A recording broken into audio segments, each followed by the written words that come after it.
आप सबको मेरा नमस्कार।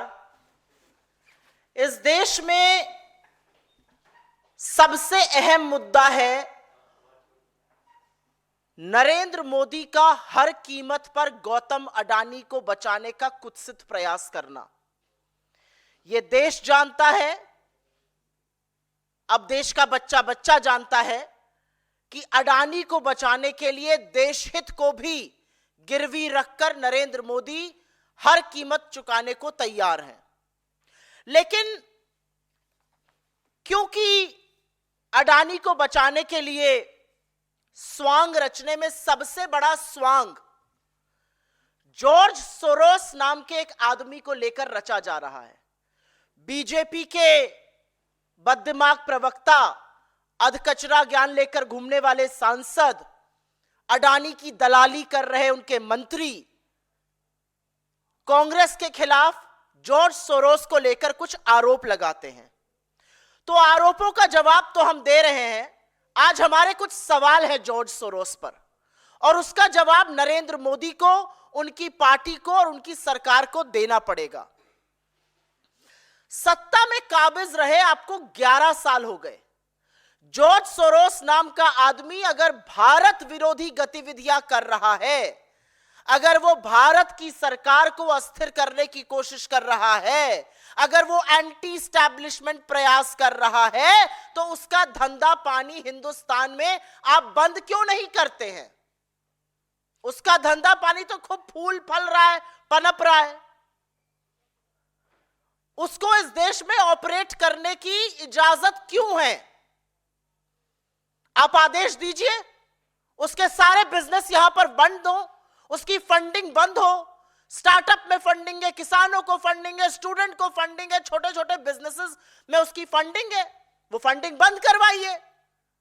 आप सिर्फ लफ्फेबाजी करते हैं क्योंकि आपके पास कोई तथ्य नहीं है, और अगर तथ्य होता तो अभी तक आप जॉर्ज सोरोस पर प्रतिबंध लगा चुके होते हिंदुस्तान में। और लिखिए यूएस की सरकार को और कहिए कि एक ऐसा व्यक्ति है जो हमारे देश में अनिश्चितता का माहौल बनाने की कोशिश कर रहा है, भारत विरोधी गतिविधियां कर रहा है, उसका प्रत्यार्पण हो, हम यहां पर उसके खिलाफ एक्शन लेंगे।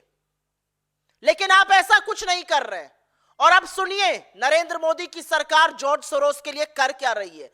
नरेंद्र मोदी खुद और उनकी सरकार जॉर्ज सोरोस को पैसे दे रही है।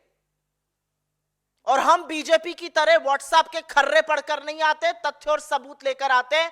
ये तथ्य और सबूत मेरे हाथ में है जो मैं आपके साथ साझा भी कर लूंगी। जॉर्ज सोरोस की ओपन सोसाइटी नाम की जो फाउंडेशन है, उसका इस दुनिया के 68 देशों में प्रोजेक्ट चल रहा है।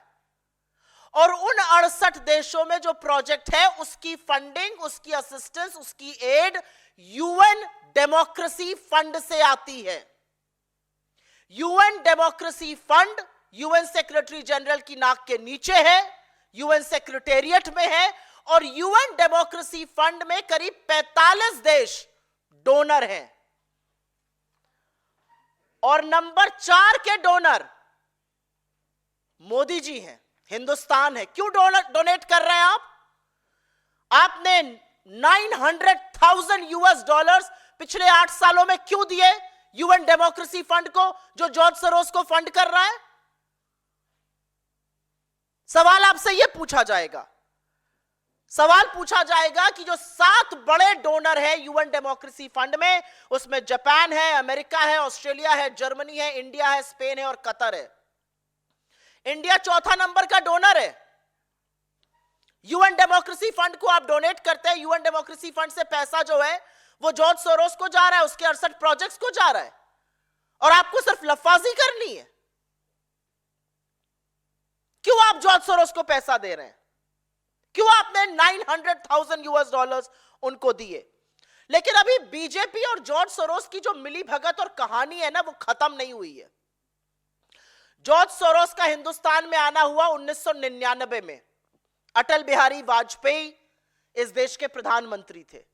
तब वो कुछ फेलोशिप और स्कॉलरशिप जैसी चीजें दिया करते थे। 2014 से उन्होंने ग्रांट प्रोग्राम शुरू किया और जॉर्ज सोरोस की ओपन सोसाइटी का Soros economic development fund SEDF के दो बड़े इन्वेस्टमेंट आर्म, सोंग फंड जो ISB में चलता था और दूसरा अस्पाडा।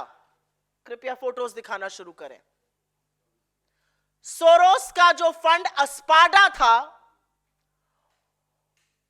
उसने करीब $90 मिलियन छोटे उद्योगों में, किसानों के में, स्टार्टअप में, तमाम जगह इन्वेस्ट किए।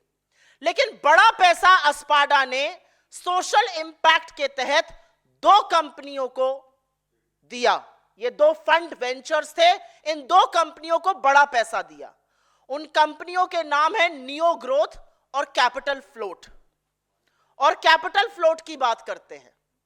कैपिटल फ्लोट के ये फाउंडर्स हैं गौरव हिंदुजा और शशांक ऋष्यशृंग, स्टैनफोर्ड ग्रेजुएट्स हैं, कैपिटल फ्लोट चलाते हैं।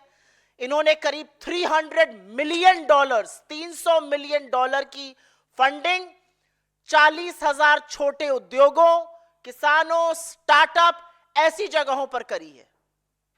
यह कैपिटल फ्लोट अब एक्सियो के नाम से जाना जाता है और यह एक्सियो जो है यह फंडिंग कर रहा है। जैसा कि मैंने आपको कहा, यह कैपिटल फ्लोट है। कैपिटल फ्लोट में बड़ा पैसा सोरोस के इन्वेस्टमेंट आर्म अस्पाडा, जो अब लाइट रॉक के नाम से जाना जाता है, उसने लगाया। कैपिटल फ्लोट का नाम अब बदल के एक्सियो हो गया है और उसको ये दो नौजवान गौरव हिंदुजा और शशांक ऋष्यशृंग चलाते हैं। ये दो नौजवान प्रतिभावान हैं। इन्होंने $300 मिलियन इन्वेस्ट किए हैं, 40,000 छोटे मध्यम लघु उद्योगों को दिए हैं। इन्होंने करीब पैसा किसानों को दिया है, स्टार्टअप में लगाया है। ये मोदी जी के दोनों व्यक्ति बड़े प्रबल समर्थक हैं। उनके साथ काफी मंच साझा करते हैं। आपको दिख रहा है इस फोटो में नरेंद्र मोदी, गौरव हिंदुजा, अमिताभ कांत, जितेंद्र सिंह। गौरव हिंदुजा इसके फाउंडर हैं, तमाम मंच साझा करते हैं। उनके दूसरे फाउंडर शशांक ऋष्यशृंग हैं, वो भी मंच साझा करते हैं, खुश होते हैं। प्रधानमंत्री जी से मिलकर ये लोग गौरवान्वित महसूस करते हैं। प्रधानमंत्री इनके कार्यक्रमों में जाते हैं, मंच साझा करते हैं इनके साथ।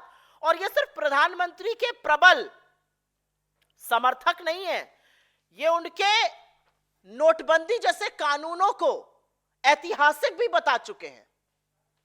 ये गौरव जी का एक ट्वीट मुझे मिला है, एक पोस्ट मिला है कि जबरदस्त आपने फैसला किया है, जबरदस्त फैसला है नोटबंदी का। इस तरह की बातें जो हैं यहां पर आपको दिख रही हैं। Champions of change NITI Aayog का एक फंक्शन था, उसमें कैपिटल फ्लोट के फाउंडर होने की हैसियत से ये दोनों लोग आए थे और वहां पर इन लोगों ने खूब मंच साझा किया, फोटो खिंचवाई, जैसा कि मैंने आपको इन दोनों फोटो में दिखवाया है। एक गौरव हिंदुजा है, एक शशांक ऋष्यशृंग है। ये सोरोस बैक्ड फंड, ये सोरोस के पैसे से पोषित फंड चलाते हैं। और अगर सोरोस देश विरोधी काम कर रहे हैं तो ऐसे व्यक्तियों के साथ आप मंच क्यों साझा कर रहे हैं? और अब आगे की कहानी सुनिए। मंच ही साझा नहीं कर रहे हैं, यह रिश्ता बहुत गहरा है, बहुत गहरा है और बहुत प्रगाढ़ रिश्ता है। शशांक जी का विवाह 2017 में मुंबई में हुआ और इस विवाह में प्रिया शाह जी के नाम की युवती थी, उनसे विवाह हुआ। प्रिया शाह जी राजेश शाह जी की बेटी है और वीरेन शाह जो बीजेपी के कोषाध्यक्ष होते थे उनकी पोती हैं। वीरेन शाह जी वही व्यक्ति हैं जो राज्यसभा सांसद भी रहे और उसके बाद पश्चिम बंगाल के गवर्नर रहे और 2013 में जब उनका निधन हुआ तो तत्कालीन भाजपा अध्यक्ष राजनाथ सिंह जी ने उस पर ट्वीट करके शोक संदेश भी जारी किया था।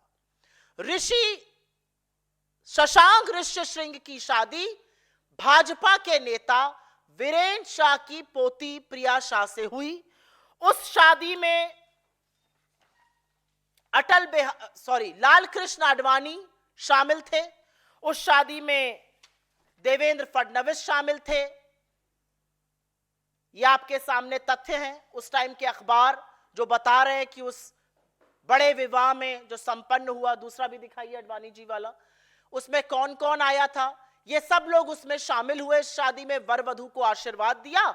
और उसके एक ही साल पहले जब प्रिया के भाई मतलब वीरेंद्र शाह जी के पोते की शादी हुई थी, तो उसमें पीयूष गोयल वगैरह भी शामिल हुए थे। तो रिश्ता बहुत गहरा है। शशांक ऋषिशृंग का बीजेपी के एक परिवार से रिश्ता है, लेकिन वो जॉर्ज सोरोस द्वारा पोषित एक फंड को चलाते हैं, कैपिटल फ्लोट, जो अब एक्सियो है। तो इस पर अब हम क्या कहें? हमारा सवाल है कि ऐसे लोगों के साथ आप क्या कार्रवाई करिएगा, ऐसे लोगों के खिलाफ आप क्या कार्रवाई करिएगा? बीजेपी सोरोस पोषित लोगों से रिश्ता क्यों रखती है? नरेंद्र मोदी सोरोस पोषित लोगों से गलबैयां क्यों करते हैं? अगर जॉर्ज सोरोस इस देश के खिलाफ गतिविधि कर रहे हैं, तो यूएन डेमोक्रेसी फंड जो उनको पैसा देता है, उसमें आप डोनर क्यों हैं? ये सारे सवाल आपसे पूछे जाएंगे, इस मंच से नहीं, हर जगह से पूछे जाएंगे। और अब क्योंकि दो चार झूठ और बोले गए हैं, तो वो भी बताना जरूरी है। डूबते को तिनकों का सहारा, बीजेपी को फेक न्यूज का सहारा। मीडिया पार्ट लगाइए जरा। एक फ्रेंच मीडिया पार्ट, एक फ्रेंच मीडिया कंपनी है media part, please put media part, the last one. एक फ्रेंच मीडिया कंपनी है मीडिया पार्ट। जब बीजेपी के अधकचरे ज्ञान वाले लोगों ने प्रेस कॉन्फ्रेंस करी और दलाल जो बने हुए हैं सदन में बोले, तो उन्होंने मीडिया पार्ट का हवाला दिया। गजब बात है। मीडिया पार्ट ने डिनाई कर दिया कि नहीं, हमारे बल पर फेक न्यूज मत फैलाइए।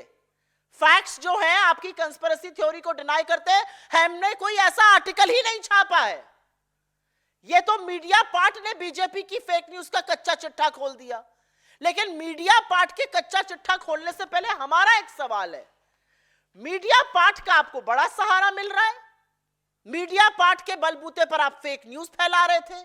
अगर मीडिया पार्ट आपके लिए इतना विश्वसनीय है, तो ये बताइए, जब ये राफेल का खुलासा करता है, तब इसके खिलाफ प्रेस कॉन्फ्रेंस क्यों कर रहे थे? तब क्यों कह रहे थे ये भारत विरोधी साजिश रच रहा है, षड्यंत्र रच रहा है? खैर, अब तो दूध का दूध और पानी का पानी हो गया है, करारा तमाचा आपके मुंह पर पड़ा है। मीडिया पार्ट ने बोल दिया है हमारा कोई ऐसा आर्टिकल ही नहीं है, हमारे बूते पर फेक न्यूज फैलाना बंद करिए। ठीक वैसे ही जैसे अमेरिका ने आपके मनगढ़ंत जो आप आरोप फैला रहे थे अडानी को बचाने के लिए, जो आप राष्ट्रहित को गिरवी रखकर हमारे संबंध बिगाड़ने की कोशिश कर रहे थे अमेरिका से, और कह रहे थे अमेरिका कर रहा है ऐसा, अमेरिका ने भी कह दिया हमने ऐसा कुछ नहीं किया है। लेकिन एक ऑर्गेनाइजेशन है ओसीसीआरपी, उसका बड़ा हवाला देते हैं, इसको हटा दीजिए, just go to the main, go to the background. उसका बड़ा हवाला देते हैं ओसीसीआरपी का। ओसीसीआरपी के लिए ये लोग कहते हैं ये एक फंडेड पेपर है और ये भारत के खिलाफ साजिश कर रहा है। ये भारत के खिलाफ साजिश नहीं कर रहा है, ये अडानी की कलई खोल रहा है, ये अडानी की बखिया उधेड़ रहा है। और इससे दिक्कत है क्योंकि ये गौतम अडानी और नरेंद्र मोदी के संबंधों की बखिया उधेड़ रहा है। इससे दिक्कत है क्योंकि इसी ओसीसीआरपी ने अपनी इन्वेस्टिगेटिव रिपोर्ट में कहा था कि विनोद अडानी के जो दो सहयोगी हैं चांग चुंग लिंग और नासिर अली शाबान अली, उनके पास अडानी ग्रुप की 4 लिस्टेड कंपनियों के 13% शेयर हैं। भारत का कानून कहता है किसी भी लिस्टेड कंपनी की 25% जो शेयर होल्डिंग है वो जनता के पास होनी चाहिए। उस 25% में से 13% विनोद अडानी के सहयोगी लेकर बैठे थे। और इसी ओसीसीआरपी की रिपोर्ट के बेसिस पर यह भी पता चला कि जब अडानी जी कोयला देश ला रहे थे और मोटा माल कमा रहे थे कोयले का दाम बढ़ा बढ़ाकर, जिससे किसानों का आ रहा है 50,000 की बिजली का बिल, उस कोयले का दाम बढ़ाने का काम इन्हीं चांग चुंग लिंग और नासिर अली शाबान अली ने किया और उसके बेसिस पर बिजली के दाम बढ़े। इसलिए ओसीसीआरपी से दिक्कत है। ओसीसीआरपी से इनको कोई दिक्कत नहीं। और मैं तो ये पूछना चाहती हूं, चलिए ओसीसीआरपी तो बता देता है हमें कौन फंड कर रहा है, आप बता दीजिए आपके पास पैसे कहां से आ रहे हैं। आप बताइए ना पीएम केयर फंड ने किसने पैसा दिया है। आप बताइए आपने चंदा दो धंधा लो में किस किस से पैसा लिया है, कैसे रेडे करवाई है, कैसे गोकशी की कंपनियों से पैसा लिया है। तो ये हो गई ओसीसीआरपी और मीडिया पार्ट की बात। फिर हम बात करते हैं विदेशी मीडिया पर आश्रित है कांग्रेस। ये बात सुनने में बड़ी मिलती है, सदन में भी ये बोलते हैं, टीवी डिबेट में भी अधकचरा ज्ञान लेकर जो आते हैं वो ये बोलते हैं। अच्छा, कांग्रेस विदेशी मीडिया पर आश्रित नहीं है और हमें किसी की जरूरत नहीं है आपको कटघरे में खड़ा करने के लिए, क्योंकि असलियत यह है कि आपकी अपनी कारगुजारी के चलते इस देश में आपने तबाही का माहौल बनाया हुआ है। लेकिन मैं आपके दोहरे मापदंड को देखते हुए दो सवाल पूछना चाहती हूं। अगर आपको विदेशी मीडिया से दिक्कत है तो जो मोदी जी के कसीदे पढ़ देते हैं उनको सारी पार्टी उछल कूद करके, नतमस्तक करके, शीर्षासन करके क्यों शेयर करती है? एक वो द गार्डियन को गलत समझ लिया, न्यू गार्डियन समझकर सबने लगा दिया। क्यों लगाया? मॉर्निंग कंसल्ट नाम की कोई कंपनी है, 200 लोगों का फीडबैक करके नरेंद्र मोदी को उन्होंने दुनिया का बड़ा अच्छा लीडर बता दिया। अरे सारी भाजपा, नरेंद्र मोदी से लेकर नड्डा और सारी भाजपा लग गई उसको प्रचारित करने में। क्यों लग गई? ये तो विदेशी है।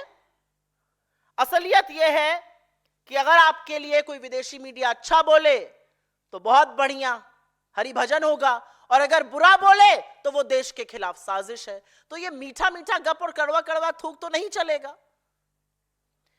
एक और बात है, जब ये कहते हैं विदेशी एजेंडा है, मैं सुनकर हतप्रभ रह गई।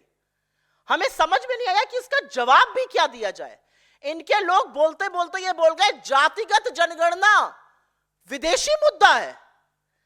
इस देश का पिछड़ा, इस देश का आदिवासी, इस देश का दलित, इस देश का गरीब सामान्य वर्ग जातिगत जनगणना की मांग कर रहा है। आप भाग रहे हैं जातिगत जनगणना से और इसको आप विदेशी मुद्दा बताइएगा। आपका कहना है पेगासस, आपका कहना है हंगर इंडेक्स, आपका कहना है प्रेस फ्रीडम इंडेक्स, ये विदेशी मुद्दे हैं। ये कैसे विदेशी मुद्दे हैं? क्या यह सच नहीं है कि फोन के अवशेषों में, फोनों में पेगासस का अवशेष मिला? क्या यह सच नहीं है कि हम निरंतर भुखमरी इंडेक्स पे गिर रहे हैं? क्या यह सच नहीं है कि प्रेस फ्रीडम इंडेक्स में हिंदुस्तान 159 आउट ऑफ 180 है? क्या यह सच नहीं है कि 165 देशों की सूची में ह्यूमन फ्रीडम में हम 109 पर हैं? ये विदेशी एजेंडे हैं। विदेशी एजेंडा जो है वो देश को डिरेल कर रहा है, देश की इकोनॉमी को डिरेल कर रहा है। नहीं प्रभु, उसके लिए आप ही काफी हैं। आपकी नोटबंदी, आपका गब्बर सिंह टैक्स और आपने जिस तरह से पूंजीपतियों को बढ़ावा दिया और किसानों को, छोटे लघु मध्यम उद्योगों को खत्म किया, उसकी वजह से भयावह बेरोजगारी है, आर्थिक असमानता है, लोगों की आय थम सी गई है और सिर्फ मोदी और अडानी को जुटाने में आप सब के सब लगे हुए हैं। अडानी को मोदी का रॉकफेलर बुलाना गलत है, बिल्कुल, ये एक सही बात कही। वो रॉकफेलर थोड़ी है, अरे वो तोता है जिसमें मोदी की जान बसती है, उसको रॉकफेलर बुला रहे हैं हम लोग, गलत कह रहे हैं। अडानी मोदी का वो तोता है जिसमें जादूगर की जान बसती है, और इसीलिए तो अडानी को बचाने के लिए राष्ट्रहित को ही बलिदान नहीं कर रहे, सदन को भी गिरवी रख दिया है। सारी सरकार, सारी पार्टी अडानी को बचाने में जुटी हुई है। क्या यह सच नहीं है कि आप घूम घूम कर अडानी को डील दिलाते हैं? क्या यह सच नहीं है कि आप अडानी के हवाई जहाज में घूमकर अपना प्रचार करते थे? क्या यह सच नहीं है कि आपने कानून बदले अडानी को पोर्ट, एयरपोर्ट देने के लिए? क्या यह सच नहीं है कि आपने सिख कंपनीज को, जो कंपनियों में गड़बड़ी हो जाती है, उनको कौड़ियों के दाम पर अडानी को दिया? क्या यह सच नहीं है कि अडानी के चलते आपने नीति आयोग और फाइनेंस मिनिस्ट्री की भी अनदेखी करी? तो असलियत यह है कि जब जब आपकी कलई खुलेगी तब तब आपको कांग्रेस अपने साथ और अपने सामने नजर आएगी। लेकिन मैं फिर से उस सवाल पर जाना चाहती हूं जिससे मैंने अपना प्रेस वार्ता शुरू करी थी, और सवाल यह है कि जॉर्ज सोरोस अगर देश विरोधी हरकतें कर रहा है तो उसका धंधा पानी यहां क्यों चल रहा है? उसके प्रत्यार्पण के लिए आपने चिट्ठी क्यों नहीं लिखी? उसके द्वारा फंडेड जो फंड्स हैं उनके लोगों से आपकी साठगांठ क्यों है? उनके लोगों के यहां शादी ब्याह आपके बीजेपी वालों का क्यों हो रहा है? ये सारे सवाल आपसे पूछे जाएंगे।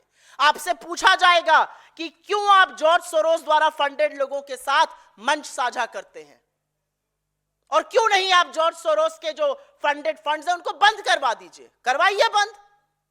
आज सवाल इस बात का है, व्हाट्सएप के खर्रे पढ़कर आरोप लगाना बहुत इजी है, तथ्यों के साथ और प्रमाण के साथ हमने अपनी बात रखी है। अगर बीजेपी के अंदर दम होगा तो वो जरूर इन बातों का जवाब देगी। I will very briefly make a few points in English just for the benefit of people who are non-Hindi speaking. The BJP is relentlessly trying to save Adani. A really big question is why? Why are you saving Adani? And to what extent are you going to save him? You have decided the parliament will not function. The reality is that it is the ruling party which is obstructing proceedings. It is the ruling party which is asking for adjournment. It is the ruling party which is going in the well of the house. It is the ruling party that's causing disruption. And which is why our democracy is on test. But because you hide behind a man called George Soros, and I give two hoots about who George Soros is, the reality is that you have to answer a few questions. If George Soros is indeed running an anti-India agenda, what are you doing to shut him down in India? Why are you contributing to the UN Democracy Fund, which actually aids 68 projects of George Soros around the world? Why have you contributed $900,000 in the last 8 to 10 years in this UN Democracy Fund? Why are you the fourth largest donor in the UN Democracy Fund? Why are you even a part of the UN Democracy Fund that's giving money to George Soros? So in a way, Mr. Modi is funding George Soros. George Soros came to India in 1999. Atal Bihari Vajpayee ji was the Prime Minister of this country. He came to India, he used to give some fellowships and scholarships, but it was in 2014 that his grant program started. George Soros' Open Society has a Soros Economic Development Fund. It has two big funds, Song Fund and Aspada, which is now known by another name. It has been bought over. Aspada, please go to the first one. Aspada was backed by Soros, and this invested money in two big funds, Neo Growth and Capital Float. Capital Float, founded by these two gentlemen, seemingly bright young boys, Gaurav Hinduja and Shashank Rishyasinghe. This fund is now known as Axio, and Axio, like I said, Gaurav Hinduja and Shashank Rishyasinghe. This fund, these are the two founders. They are seemingly very fond of Mr. Modi. They have shared public platforms with him. They have supported his demonetization, but they were funded by George Soros. Why are you spending time? Why are you sharing the stage? Why are you backing people who have been funded by George Soros? And it doesn't just end there. Shashank Rishyasinghe is married to the granddaughter of Viren Shah.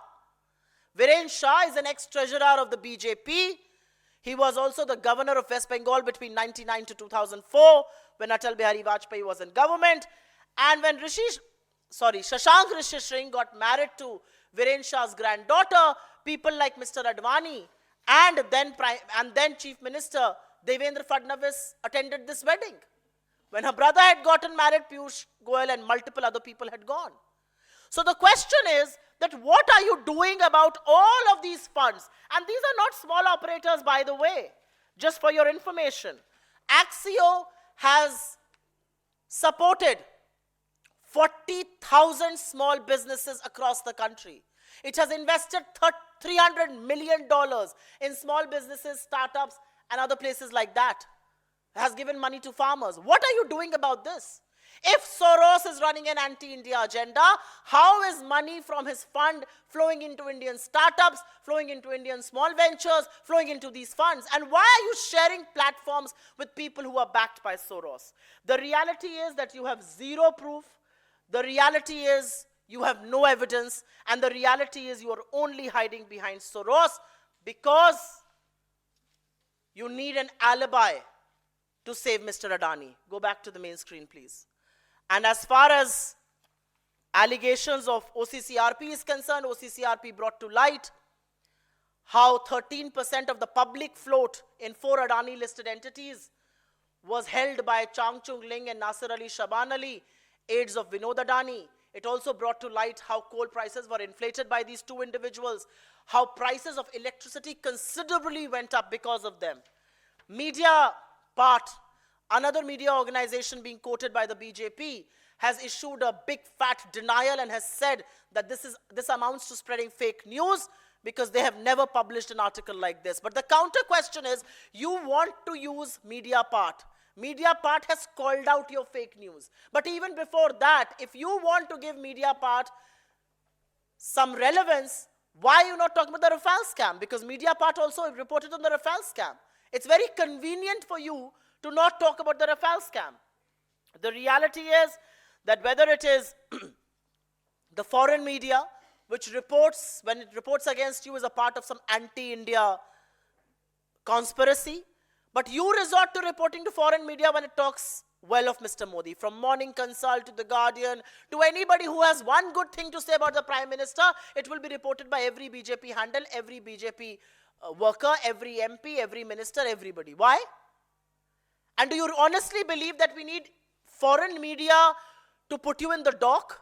Your own policies, your own failures, which have caused joblessness, high prices, income inequality, incomes being stagnant. These are reasons enough to put you in the dock. And which is why we are asking the question, why are you taking attention away from the one big scam that this country must discuss, that Parliament must discuss, that Parliament must know? And that is the Adani scam. The Adani scam, which has raised questions on India's corporate governance, India's credibility of markets, India's rule of law and order, amongst various other things. I will go back and raise the final point that I raised before, that there are people associated with the George Soros Fund, backed by that fund, who are very pally with you, who you support. Why are you doing that? And if George Soros is indeed doing an anti-India activity, shut him down. Why are you not doing that either? Why have you not written to the US? And why have you not asked for custody of George Soros? If he's running an anti-India agenda, have you taken any legal recourse? And the answer to that is a no, because they have no proof and they only want to divert from the issue that matters, and that is the Modi-Adani scam. आपके सवालों का स्वागत है. अगर आपके सवाल इससे प्रेरित रहें तो मैं शुक्रगुजार होंगी. जी हाँ, बताइए. Ma'am, like you have mentioned that you have all the facts with you. So now, will the opposition accept the demand of the BJP that there should be a discussion upon George Soros within the House? We will accept the demand the day BJP accepts the demand to do a discussion on Gautam Adani. And I will tell you why. BJP's allegations about George Soros, and I hold no brief for him, are unsubstantiated. But as far as Gautam Adani is concerned, he has been indicted by the grand jury from the Department of Justice in the United States. His deal stand cancelled by Kenya, both airport and power.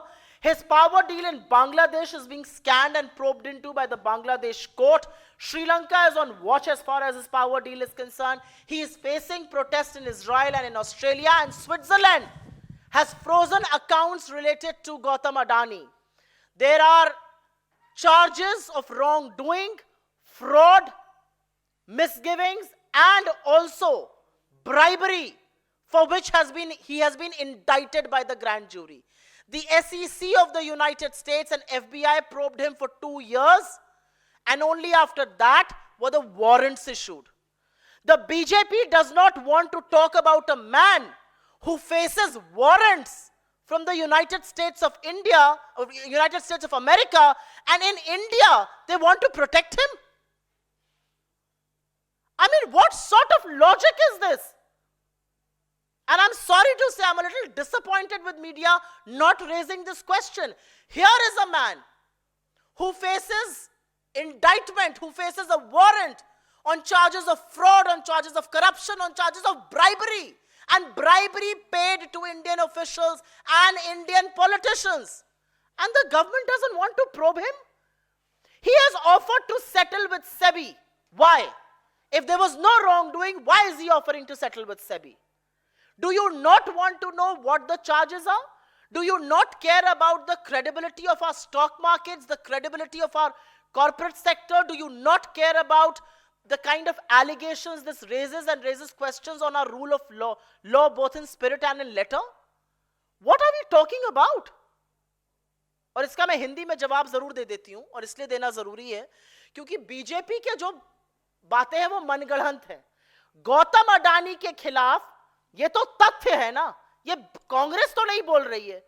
2 साल तक जांच हुई, SEC और FBI ने मिलकर जांच करी, department of justice की ग्रैंड जूरी ने वारंट इशू किया है अमेरिका में, और देशभक्ति के लिए वारंट इशू नहीं किया है। वारंट इशू किया है क्योंकि उनके खिलाफ जालसाजी के, हेरा फेरी के और घूस देने के, भारत में घूस देने के आरोप है। उन पर कोई चर्चा नहीं करना चाहते, उनकी कोई जांच नहीं करना चाहते। एक ऐसा व्यक्ति जो देश का नाम डुबो रहा है, जिसकी डील कीनिया में कैंसिल हो रही है, उनकी एयरपोर्ट और पावर की डील, बांग्लादेश का कोर्ट उनकी डील की जांच कर रहा है, श्रीलंका वॉच पर है उनकी डील की जांच करने के लिए, इजराइल और ऑस्ट्रेलिया में उनको विरोध प्रदर्शन का सामना करना पड़ रहा है, स्विट्जरलैंड ने उनसे संबंधित अकाउंट्स को फ्रीज कर दिया है।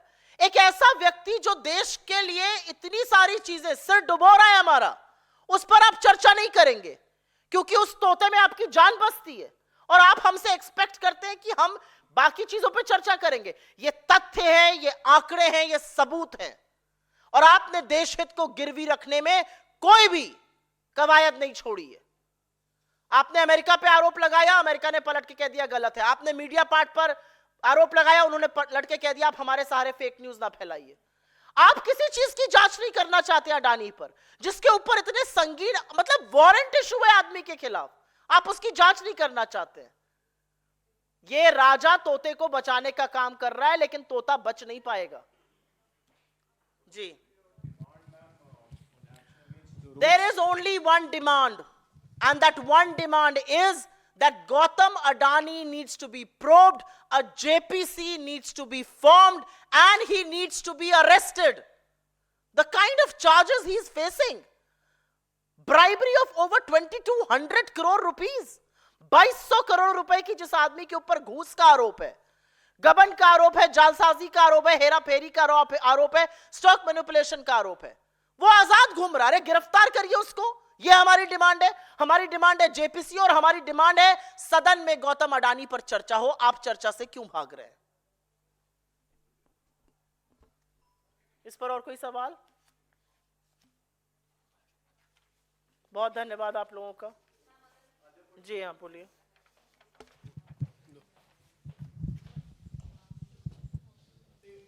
हाँ, ये मेरा भी प्रेस कॉन्फ्रेंस चल रही है, आप लोग बीच में आ गए। हाँ Ma'am, your thoughts on opposition moves no confidence motion against Jagdeep Dhankar. I will briefly explain to you what happened in the house yesterday in Rajya Sabha, the house of the elders. The BJP got into the house, and under Rule 267, they gave an adjournment motion, which was rejected by Shri Dhankar, India's Vice President and of course custodian of Rajya Sabha. This motion was rejected, and then between 11 and 11:40 and 12 and 12:14, he asked every BJP member to rise and speak. The Congress President, the leader of the opposition, Shri Kharge ji, the Deputy LOP, Shri Pramod Tiwari ji, our Chief Whip, Jairam Ramesh ji, Digvijay Singh ji, senior members, all seasoned politicians got up and asked, under what rule are you allowing them to talk?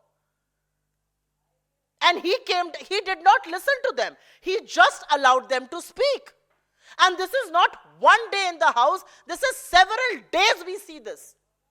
Every time a member of the opposition opens his mouth and utters the word Adani, he comes down on them like a ton of brick. Nothing will go on record. Nothing will go on record. Why will it not go on record?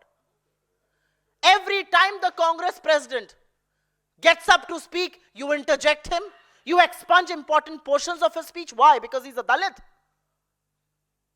And I will raise this question because you have a very, very partisan attitude in the House, and members in the House feel obliged to hold you to record.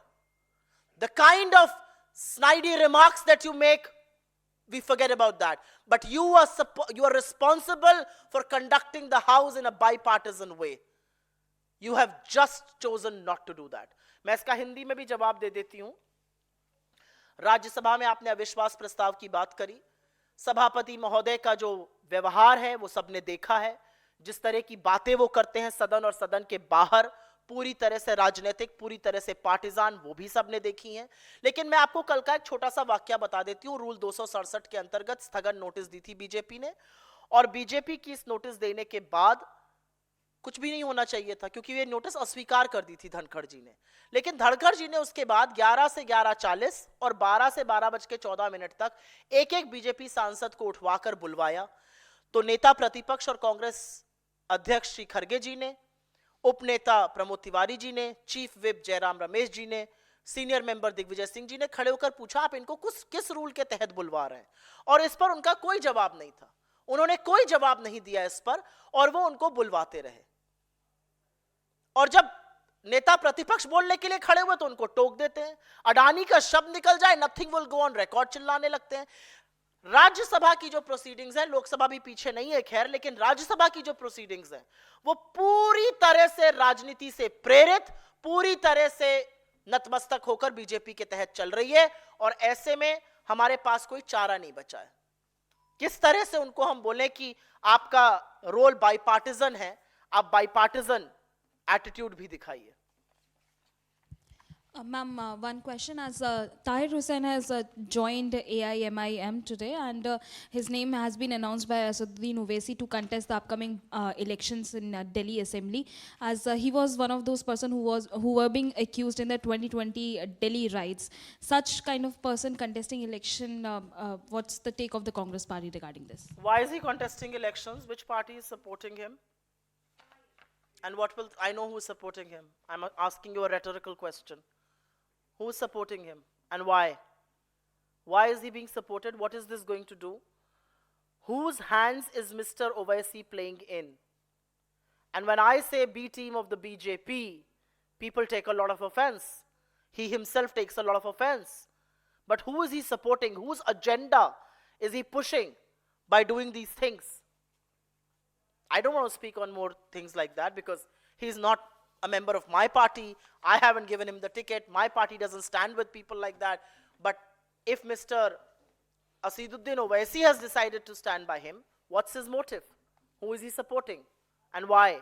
And is it not playing into the BJP's ploy of polarization? That's a question all of you who keep meeting Mr. Owaisi inside and outside of parliament should ask him. जी. हुमायूं है, विधायक हैं TMC के. उन्होंने ऐलान किया है कि मैं अगले साल तक बाबरी मस्जिद अपने इलाके में बनवाऊंगा. अब इन सब बातों का मैं क्यों जवाब दूं? वो एमएलए हैं या सांसद हैं, जो भी हैं, इसका जवाब टीएमसी दे. टीएमसी के सांसद है, मेरे सांसद तो है नहीं. Ma'am, ji. Kiren Rijiju, Union Minister, has attacked Rahul Gandhi, and he said that all he has done is to create tamasha in the parliament, and then he goes abroad, enjoys his holiday. That's the allegation which Kiren Rijiju has made at Rahul Gandhi. Has Kiren Rijiju found time to attend parliament instead of putting his workout videos? Has Kiren Rijiju found time other than lifting weights to tell this country what is he up to? Has Kiren Rijiju found time to make parliament function? The reality is that the failure of the government is apparent in how parliament is not functioning. And what is tamasha? I would like to ask, what is tamasha? You are not allowing the discussion on Gautam Adani, a man who has been indicted, a man who faces various charges around the world, a man who's being probed by various nations across this world, a man who faces a warrant. You are not allowing a discussion there. Why? Because he's close to the Prime Minister. Because any discussion on Adani will amount to a discussion on Narendra Modi. And to attract people's attention, to catch their imagination. We are doing very innovative things. Your problem is that everything innovative that we are doing in parliament, the media is being forced to show this. Whether it's wearing a mask or it's wearing a t-shirt which has a sticker of Modi and Adani, or it's carrying a bag, this is catching popular imagination. That's your problem. And ye tamasha kaise hai? When Atal Bihari Vajpayee comes in a bullock cart protesting against some nominal price rise in fuel, he was doing his democratic duty, and so are we. Kiren Rijiju के पास शायद व्यायाम वगैरह करने से आज वक्त मिल गया होगा, तो उन्होंने वक्तव्य दिया है। सरकार का सबसे बड़ी विफलता है कि सदन नहीं चल रहा है, और सदन में अवरोध बीजेपी बनी हुई है। बीजेपी सदन नहीं चल रही। हम तो जो अपना प्रदर्शन भी है वो सदन के बाहर कर रहे हैं, और ये डिमांड कर रहे हैं कि सदन चलाइए, और सदन के अंदर आके हम चुपचाप बैठ के सदन चलने का इंतजार करते हैं। हो हल्ला कौन कर रहा है? बीजेपी कर रही है। क्यों कर रही है? क्योंकि अगर हो हल्ला नहीं करेंगे तो मोदी और अडानी के ऊपर डिस्कशन करना पड़ेगा। अडानी का डिस्कशन मतलब मोदी का डिस्कशन। क्यों बचा रहे हैं उनको आप? असलियत यह है कि चाहे वो मास्क पहन के प्रदर्शन करना हो, या स्टिकर लगा के करना हो, या बैग लेके करना हो, दुनिया को पता चल गया है मोदी और अडानी एक है, और इसीलिए सेफ है। और मीडिया को भी, क्योंकि वो विजुअल्स अच्छे हैं, दिखाना पड़ रहा है। यह दिक्कत है रिजिजू जी की और उनकी पार्टी की। अगर आपके अंदर जरा सी भी नैतिकता और मर्यादा है, जो कि नहीं है, आपने वो बेच खाई है, उसको गिरवी रख के आप अडानी का बचाव कर रहे हैं। अगर जरा सी भी बाकी है तो गौतम अडानी पर डिस्कशन करा के दिखाइए। 1 घंटे के लिए डिस्कशन करवाइए, आप नहीं करवा पाइएगा। बहुत धन्यवाद आप लोगों का, शुक्रिया।